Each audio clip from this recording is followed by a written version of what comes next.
Haleluya, puji Tuhan, salam sejahtera bagi kita semua keluarga GPDI LSAD Magelang.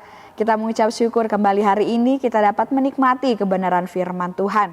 Terlebih dahulu kita akan sama-sama ucapkan salam revival. Ini menjadi doa kita, harapan kita itu dapat terjadi baik dalam pribadi kita maupun pekerjaan Tuhan di tempat ini. Salam revival, berubah, berkarya, menjadi berkat. Puji Tuhan, Tuhan menyertai kita semua. Renungan firman Tuhan hari ini saya berikan judul Jangan Menjilat. Kita buka Alkitab kita di dalam Amsal 19 ayat 6. Sekali lagi Amsal 19 ayat 6, demikian bunyi firman Tuhan. Banyak orang yang mengambil hati orang dermawan, setiap orang bersahabat dengan si pemberi.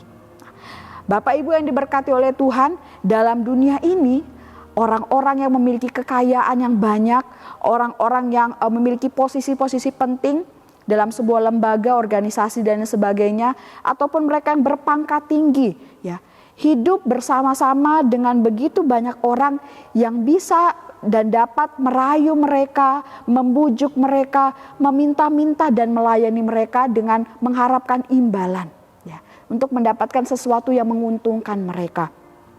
Banyak orang akan berusaha mendekati orang-orang kaya dan penting ini, dan menyangka mereka akan sangat berbahagia hidupnya ketika bisa memenangkan hati orang-orang kaya tersebut dan mendapat perhatian mereka serta mendapat keuntungan-keuntungan dari orang-orang kaya ketika mereka mendekati mereka.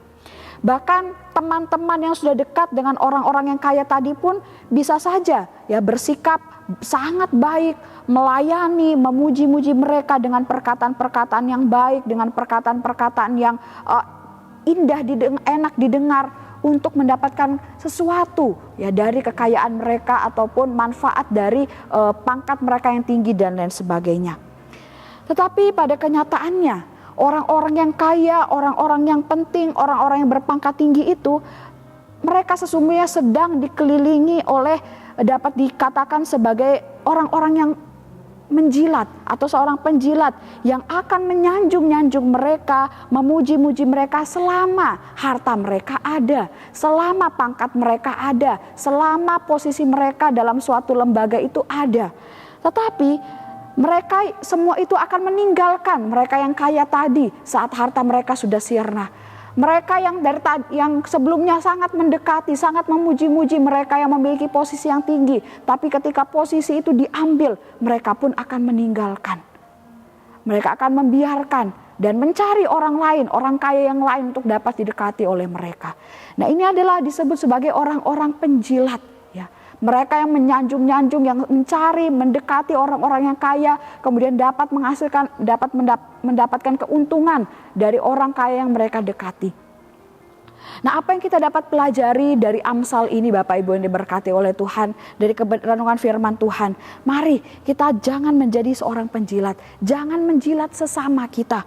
Dalam Kamus Besar Bahasa Indonesia, penjilat ini memiliki pengertian yaitu orang yang suka berbuat sesuatu untuk mencari muka terhadap orang lain. Amsal 29 ayat 5 mengatakan satu nasihat ya, bahkan peringatan bagi kita semua. Orang yang menjilat sesamanya membentangkan jerat di depan kakinya. Itu kata firman Tuhan. Dan tentunya jerat itu hanya akan menyebabkan kejatuhan. Dalam artian kegagalan-kegagalan, kemudian penderitaan kepada seseorang yang terperangkap di dalamnya. Dan itu akan dialami oleh seseorang yang menjilat sesamanya. Dia akan terperangkap ke dalam jerat. Yang di dalam jerat itu dia akan menemukan kegagalan-kegagalan, ketidakpuasan, tidak adanya damai sejahtera dalam kehidupannya. Segala kesenangan atau keuntungan yang mereka rasakan dari hasil mencari muka atau menjilat sesamanya, atau khususnya mereka yang kaya, mereka yang berkedudukan tinggi, itu tidak akan pernah bertahan selamanya. Ya, mungkin mereka mengalami kehidupan yang senang, bahagia dengan mendapat keuntungan-keuntungan, tapi itu semua tidak akan bertahan selamanya. Semuanya itu akan segera sirna. Bahkan seorang penjilat tidak akan pernah dipercaya lagi oleh orang lain. Bahkan nama baiknya dan pandangan orang lain terhadap seorang penjilat itu akan menjadi buruk, ya, akan dicap buruk. Dan bisa juga seorang penjilat itu akan dikucilkan dan dijauhi oleh lingkungannya sendiri. Dia akan ditolak dimanapun dia berada. Jika manusia saja dapat menentang seorang penjilat, tidak menyenangi seorang yang menjilat sesamanya, apalagi Tuhan. Dia adalah kebenaran, Tuhan adalah kekudusan dan kebaikan. Tentunya Allah akan sangat menentang orang-orang yang menjilat sesamanya, bahkan akan memberi penghakiman bagi mereka. Kita bisa melihat di dalam Yudas 14, ayat 14 sampai 16.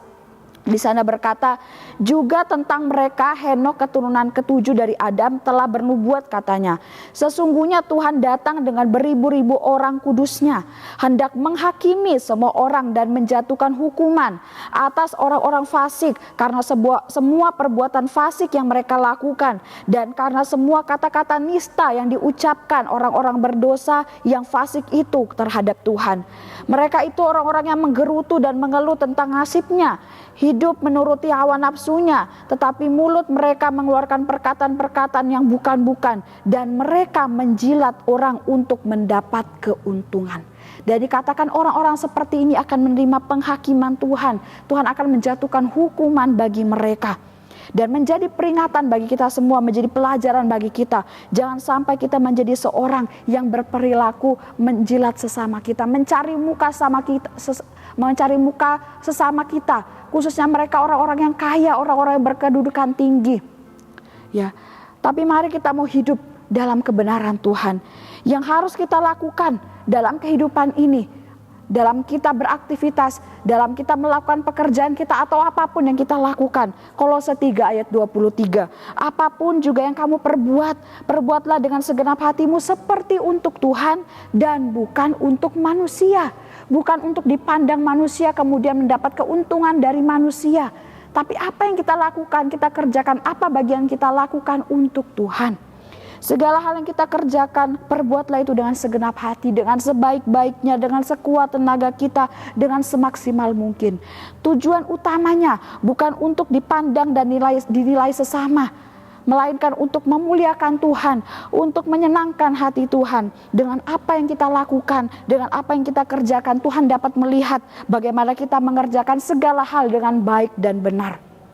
Cukup kita iring Tuhan, layani Tuhan, lakukan firman Tuhan dengan setia, tulus dan sungguh-sungguh. Maka hidup kita akan jauh lebih beruntung. Hidup kita akan jauh lebih sukses, akan jauh lebih berbahagia daripada kita hidup sebagai seorang penjilat, mencari muka kepada orang-orang kaya, ya, kepada orang-orang penting atau orang-orang yang berpangkat tinggi dan lain sebagainya. Cukup iring Tuhan, layani Dia dan lakukan kebenarannya, lakukan yang terbaik selama kita ada di muka bumi ini.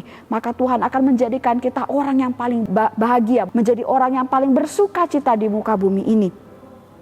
Mari Bapak Ibu melalui kebenaran firman Tuhan pada hari ini kita belajar. Mari jangan sampai kita menjilat sesama kita. Jangan kita hidup dalam ketidakbenaran, hidup dalam kecurangan. Tapi lakukanlah segala hal yang harus kita kerjakan, yang menjadi bagian kita dengan cara yang terbaik, dengan cara yang paling benar untuk memuliakan Allah. Dan bukan untuk mendapat perhatian dan keuntungan sementara dari manusia. Semua manusia pada akhirnya akan binasa, entah itu mereka yang kaya, orang yang berkedudukan tinggi dan lain sebagainya, ataupun mereka yang bukan orang yang penting atau bukan orang yang kaya, semuanya akan binasa. Jadi jangan mengharapkan keuntungan atau mengharapkan kenyamanan dari manusia, tapi carilah itu daripada Tuhan, maka kita akan menemukannya. Puji Tuhan, Tuhan Yesus memberkati kita semua melalui renungan firman Tuhan hari ini. Kita akan menghafalkan ayat hafalan kita pada hari ini yang terdapat di dalam Amsal 19 ayat 6. Sekali lagi Amsal 19 ayat 6. Banyak orang yang mengambil hati orang dermawan. Setiap orang bersahabat dengan si pemberi. Bapak Ibu yang diberkati oleh Tuhan, kiranya renungan firman Tuhan hari ini menjadi kekuatan bagi kita semua. Terima kasih bagi Bapak Ibu yang telah mengikuti renungan 79. Kiranya renungan ini terus memberkati, menguatkan dan menasehati kehidupan kita. Bagi Bapak Ibu yang ingin didoakan untuk pokok doa tertentu atau ingin menceritakan kesaksian, baik mujizat kesembuhan, pemulihan masalah keluarga dan lain-lain, dapat disalurkan melalui chat WhatsApp di nomor 0813 2742 0088. Mari kita akan sama-sama berdoa. Kami mengucap syukur Tuhan buat kasih-Mu dan kemurahan-Mu melalui firman Tuhan yang dapat kami nikmati hari ini. Firman-Mu yang menegur kami, mengajarkan kami, menasihati kami supaya kami terus hidup dalam kebenaran-Mu. Kami hidup dalam kebenaran juga di hadapan sesama kami. Kami ingin hidup bergaul baik dengan sesama kami dan menciptakan kerukunan satu dengan yang lainnya Tuhan. Karena itulah yang Kau inginkan dalam kehidupan kami. Biarlah Tuhan kami hidup dengan baik. Kami tidak memiliki sifat mencari muka atau menjilat sesama kami. Tapi kami mau hidup menghargai, menghormati sesama kami dimanapun dan kapanpun kami berada. Tuhan tolong setiap jemaat Tuhan untuk terus hidup dalam kebenaran-Mu. Dalam hal apapun yang kami kerjakan, dalam pekerjaan usaha kami, pendidikan kami, pelayanan kami, rumah tangga, bahkan setiap hal yang kami kerjakan. Kami mau lakukan yang terbaik, melakukan hal-hal yang benar di hadapan-Mu. Tuhan terus tolong jemaat-jemaat Tuhan yang ada. Terus cinta akan Tuhan, terus cinta akan pelayanan Tuhan. Terima kasih. Besar dan ajaib segala pekerjaan-Mu ya Tuhan Allah yang Maha Kuasa. Adil dan benar segala jalan-Mu ya Raja segala bangsa. Engkau saja yang kudus, karena keluarga GPD SAD Magelang akan datang dan sujud menyembah Engkau. Sebab telah nyata kebenaran-Mu segala penghakiman-Mu. Terima kasih Tuhan, terima kasih Bapa. Kami aminkan setiap firman Tuhan ini di dalam nama Tuhan Yesus. Haleluya. Amin.